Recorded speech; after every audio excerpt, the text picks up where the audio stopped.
Hi, I'm Martha. I'm almost 68 now, and I've been a widow for a while. This big old house has been my home for over 4 decades, filled with more memories than I can count, some good, some bad.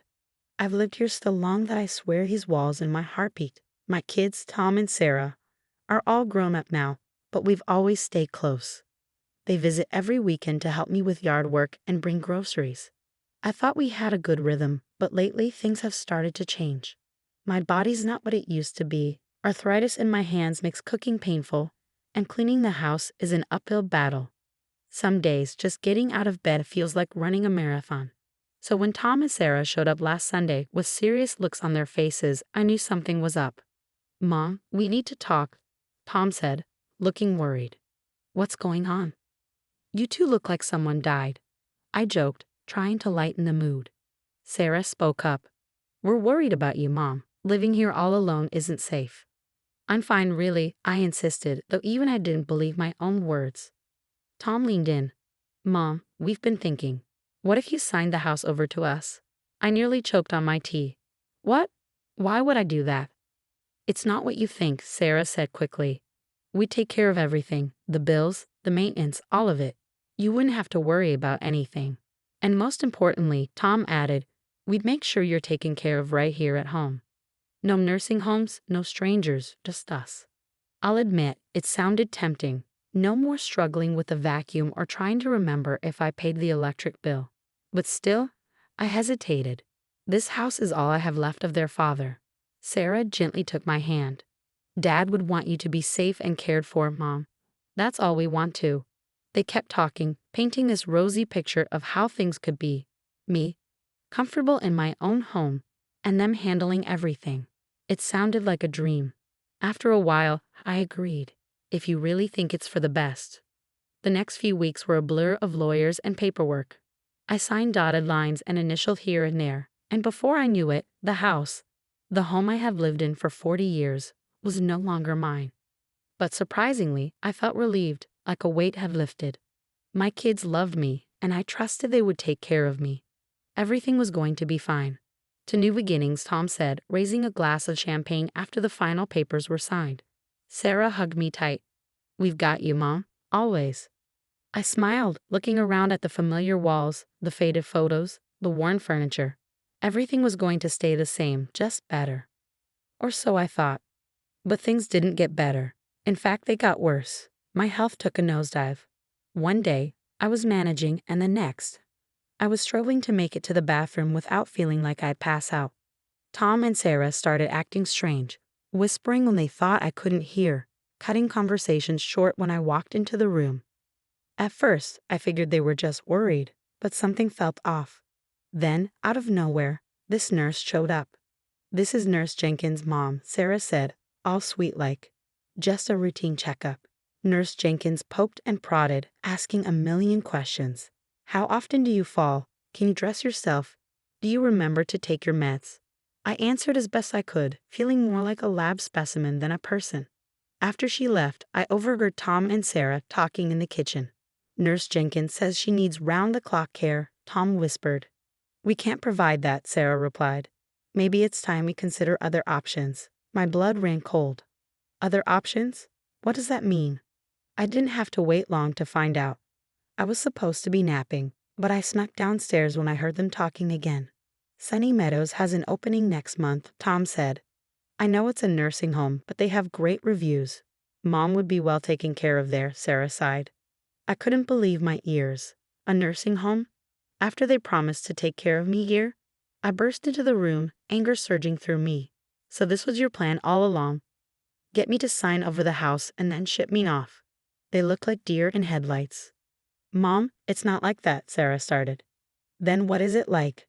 I demanded, because from where I'm standing, it looks like you two played me for a fool. "Mom, your health is declining. You need professional care," Tom said, trying to reason with me. "What I need is for my children to keep their promises," I shouted, surprising even myself. "We're doing this for your own good," Sarah insisted. I laughed bitterly. My own good? Or for your convenience? The argument went on for hours. They threw around words like safety and quality of life, but all I heard was betrayal. In the end, it didn't matter what I said. The house wasn't mine anymore, and it seemed neither were my choices. A week later, I'm sitting in a sterile room at Sunny Meadows Nursing Home, surrounded by boxes of the few possessions they let me bring. The walls are too white, the air reeks of disinfectant, and the sound of old folks moaning drifts down the hall. Tom and Sarah are getting ready to leave, but I can't even look at them. "We'll visit every week," Sarah promises, her voice thick with tears. "Don't bother," I mutter. Tom tries to hug me, but I pull away. "Mom, please understand," he pleads. "Understand what?" I snap. "That my own children lied to me, took my home, and dumped me here." "Oh, I understand plenty." They leave, and I'm alone, truly alone for the first time in my life. The room feels like a prison cell. The bed's too small, the window's too high, and I curl up on the unfamiliar mattress, letting the tears come. This isn't how it was supposed to be. This isn't what they promised. I gave them everything, and this is how they repay me, by locking me away like some dirty secret. As I lie there, listening to the strange noises of my new home, one thought keeps circling in my mind.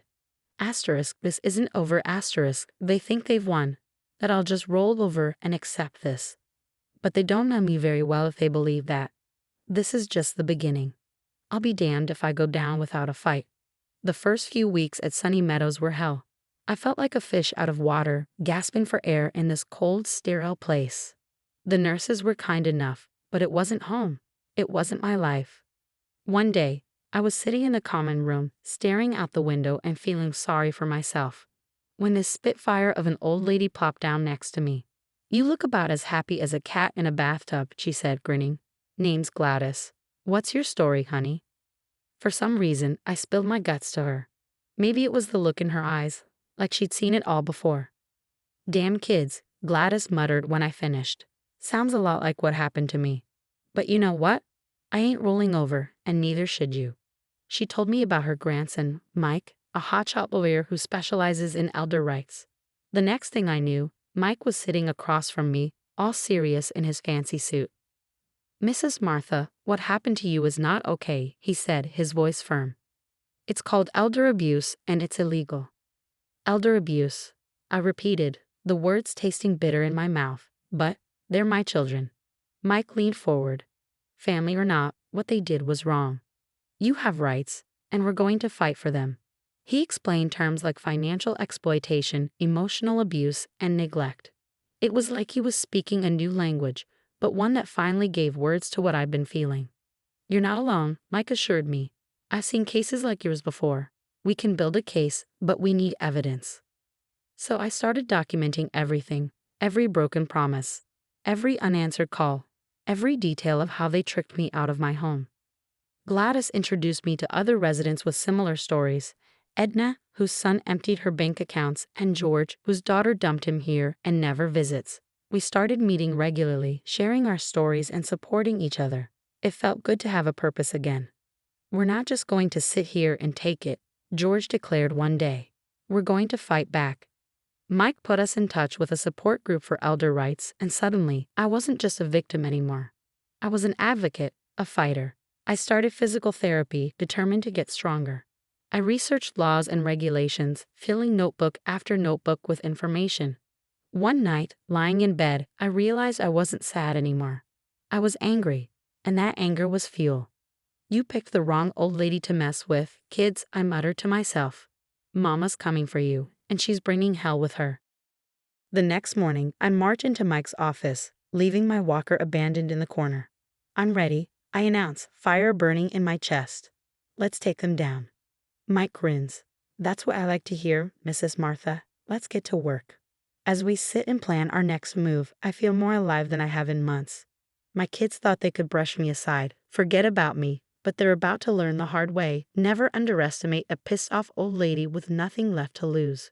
This fight is just getting started, and I'll be damned if I don't come out on top. They wanted to put me away and forget about me. Well, I'm about to become unforgettable. Mike and I hit the ground running, building our case brick by brick. We gathered every scrap of evidence, bank statements, property records, even recorded conversations. It was like piecing together a jigsaw puzzle of betrayal. Meanwhile, elder abuse cases started making headlines. Some big-shot celebrities' kids had pulled the same stunt, and suddenly, Everyone was talking about it. I saw my chance and took it. I went on local news, told my story, and before I knew it, it went viral. My wrinkled face was plastered across the internet, my story shared thousands of times. People were outraged, demanding justice. Tom called me, panic in his voice. "Mom, what are you doing? This is destroying us." "Karma's a asterisk, asterisk, asterisk, asterisk, isn't it?" I shot back before hanging up. Sarah lost her job at the bank. Tom's law firm put him on leave. Their perfect little lives were crumbling, and I couldn't find it in me to care. The state launched a full-scale investigation into Sunny Meadows and my case.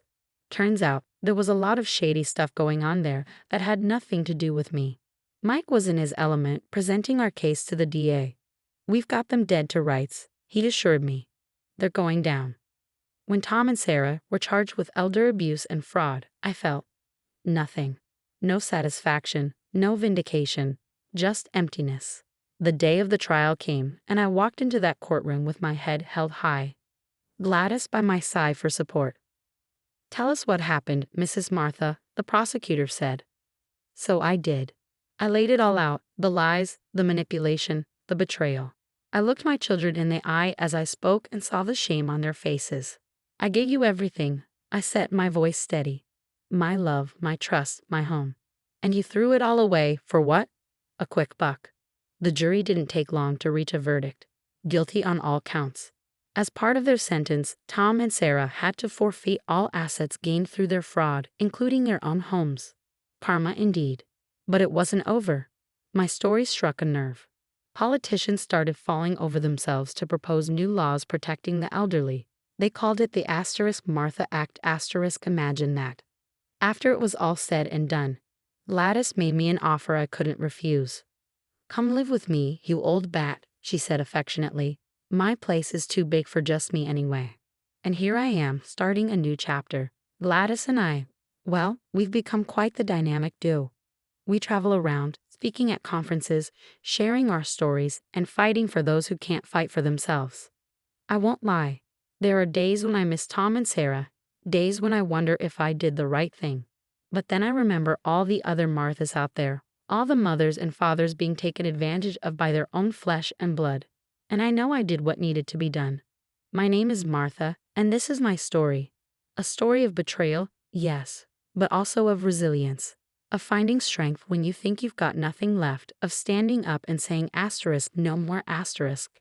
To all you kids out there thinking of pulling a fast one on your parents, remember this. We may be old, but we're not dead, and we sure as hell aren't going down without a fight. So think twice before you cross us, 'cause karma?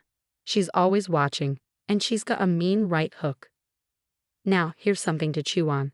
If you were in Martha's shoes, would you have taken your kids to court or tried to forgive them? There's no easy answer. On one hand, they betrayed her trust. On the other, they're still family. So where do you draw the line between justice and mercy? Drop your thoughts in the comments.